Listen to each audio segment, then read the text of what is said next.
পাতায় ছেঁচে সরিষা বেটে করেছিলাম আম ভর্তা। আসসালামু আলাইকুম, কেমন আছেন সবাই? আশা করি ভালো আছেন।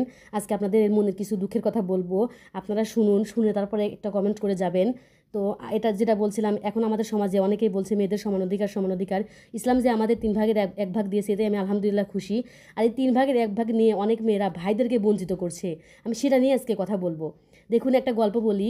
তো তা ছিল এক ভাই এক বোন। তো এক বোনের ভিতরে এক বোন বোন ছিল বড় আর ভাই ছিল ছোট। তো বোনটা এসএসসি পাস করার পরে বিয়ে দেওয়া হয় তাকে। বিয়ের সময় অনুষ্ঠান করা হয়, তখন কিন্তু একটা খরচ হয়। এছাড়াও 3 ভরি সোনা দেওয়া হয়, 3 ভরির একটু কম, বুঝেন বিষয়টা। তারপরে 2007 সালে যখন তার বোনের বিয়ে হয়, তখন কিন্তু 20,000 টাকা দিয়ে ডিভিডি ছিল। তখন মনে আছে আপনাদের? আমারই ভালো করে মনে নাই, আমার তো তখন অত ভালো করে জ্ঞান হয়নি। তারপরে আমি কিন্তু এটা শুনছি, শুনেই বলতেছি।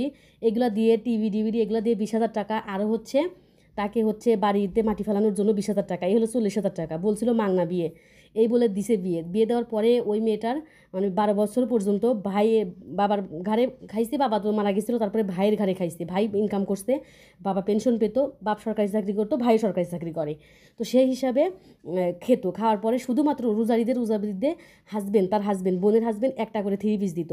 দেওয়ার পরে যখন মা মারা গেছে, তখন কিন্তু 2.5 লক্ষ টাকা সে হচ্ছে দৌতুরি নিছে, অর্থাৎ ওই 3 ভাগের 1 ভাগ যে ওইটা কিন্তু নিচ্ছে। তারপরে ভাইয়ের মাত্র কতটুকু জমি জানেন? মাত্র 3.5 শতাংশ জমি।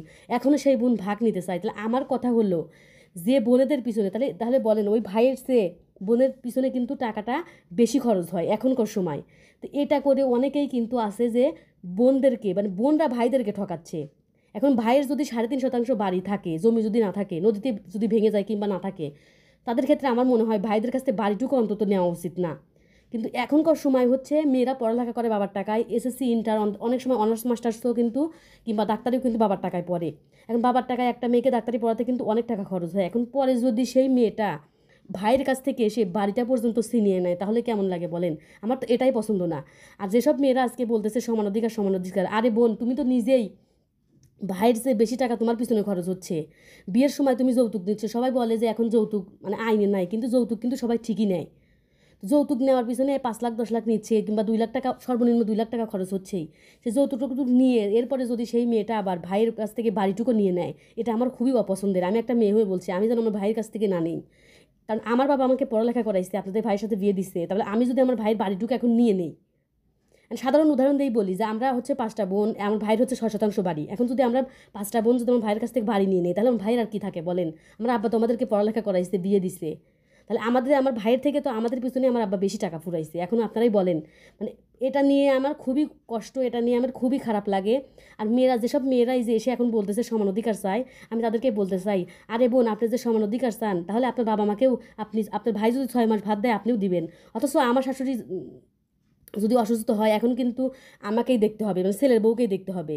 তো আমি যদি ভাইয়ের কাছ থেকে সমান যদি টাকাটা আনি, তাহলে অবশ্যই আমার বাবা মার দায়িত্ব আমাকে অর্ধেক নিতে হবে।